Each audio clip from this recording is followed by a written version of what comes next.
The hits just keep on coming against P. Diddy, with a string of new civil lawsuits filed against the embattled music icon just this week. But Diddy isn't the only one who's facing some major allegations.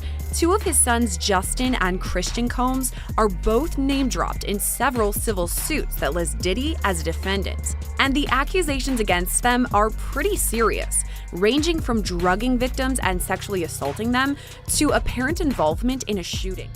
I was at I believe to be one of P. Diddy's Freak-Off. His son Justin is struggling to rent homes because of his bad reputation. Let me explain. Obviously, the diddler, we all know he loves a party. Apparently, so does his... Diddy might be locked up, but it seems his infamous freak-offs are still going strong.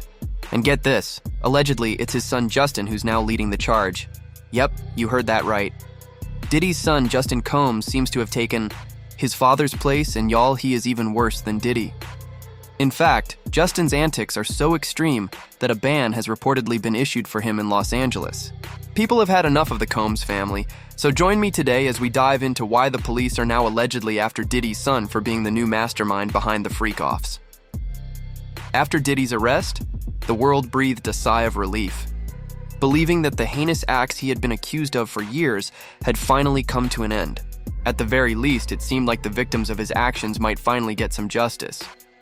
However, the last couple of weeks have shown that Diddy's influence runs deeper than anyone imagined.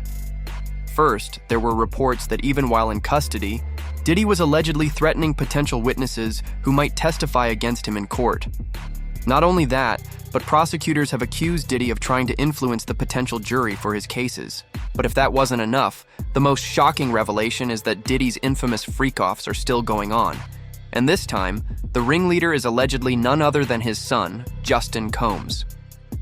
Apparently, Justin's parties are so over the top, and reportedly even more outrageous than Diddy's, that he has now been banned from renting properties in Los Angeles to throw his parties. This news broke after a source exposed everything that allegedly happens at these gatherings. A broker for mansions in Southern California came forward to reveal how Justin rents out luxurious properties for these parties. According to the broker, Justin would claim he was hosting an intimate gathering of about 20 people. However, the reality was much different. Over 200 people would often show up, completely wrecking the property and causing severe damage. This pattern reportedly became so frequent that no one in the area is willing to rent houses to Justin anymore. The New York Post reported that, so far, there has been no evidence that Justin's parties escalate to the same level as Diddy's infamous events. However, Justin's behavior hasn't exactly been low-key. On his Instagram, he's frequently seen downing shots of tequila and vodka while partying with his dad and friends. As soon as this news began circulating, Justin's lawyer responded to the Post, stating that Justin has not been charged with any crime or been sued. From a legal standpoint, Justin hasn't done anything wrong. Still, the rumors and accusations aren't surprising to those who've been following the story. If whispers are to be believed, Diddy has always involved his sons in his controversial lifestyle. According to a woman named TAA who claims to have attended one of Diddy's freak-offs, the events were run with military precision. She recounted her experience and the bizarre things she claimed to witness. TAA alleged that secrecy was a top priority at Diddy's parties. Guests were required to hand over their phones and other electronic devices at the entrance, which were then sealed in bubble cases by security to prevent any photos or videos from being taken. According to TAA, security at these events was so tight that it was impossible to accidentally stumble into a Diddy party. Everything was carefully controlled, and it seemed like only Diddy himself was allowed to document what went down. So we get there, and that's when stuff got weird. And that's why they lock up our phones, because they know what we see in there, you know, he can get in trouble, like right now. So basically, we arrived, security guard patted us down. They put our phone in this little bubble case. So the bubble case is closed. They can't get unlocked until we walk out. So as we're there, the only way of us taking any type of pictures is if we get in the photo booth.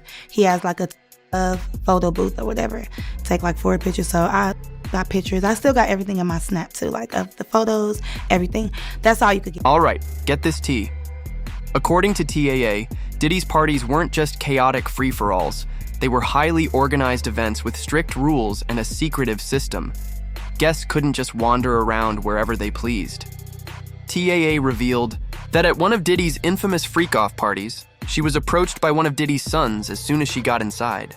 Apparently, his sons were in charge of handpicking guests who were allowed to enter the main house, where the real freak-offs allegedly took place. But it doesn't stop there.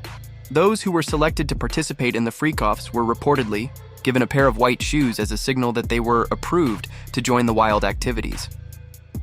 Yes, a whole secret system was in place to determine who could and couldn't get in. And as you can imagine, the story only gets darker. TAA described the scene inside as complete chaos. The lights were dim, the music was blaring, and it was so loud and dark that you could barely make out anyone around you. Waitresses were reportedly passing out drinks non-stop, and many guests were seen walking around completely nude. But here's where it gets even weirder. Diddy allegedly had a thing for people dressed like Harajuku dolls, complete with red lipstick and intricate outfits. Yes, dolls. And these weren't late-night shenanigans either. TAA claims she witnessed these activities still going strong at 7 in the morning. Now, when it comes to completely trashing rentals with over-the-top parties, Diddy's track record is unmatched. One of the best examples of this was Meek Mill's 27th birthday party, which Diddy hosted. And let me tell you, Diddy spared no expense for Meek. For the celebration, Diddy rented out a Parisian palace for a whopping $225,000 for just one day. And trust me, Diddy made sure he got his money's worth, if you know what I mean. This wasn't just any gathering. It was packed with high-profile names, including King Bach, French Montana, Lil Durk, and more. Diddy made sure the party was the place to be, filled with celebrities to keep the spotlight shining. The energy? Chaotic, extravagant, and over the top. And it gets even crazier. Nearly 900 people reportedly showed up to this freak-off party. Celebrities were seen navigating through the crowded space, flanked by their entourages of bodyguards and arm candy. The mansion was packed wall to wall, creating total chaos vibes. But it wasn't just a party, it was a full-blown spectacle.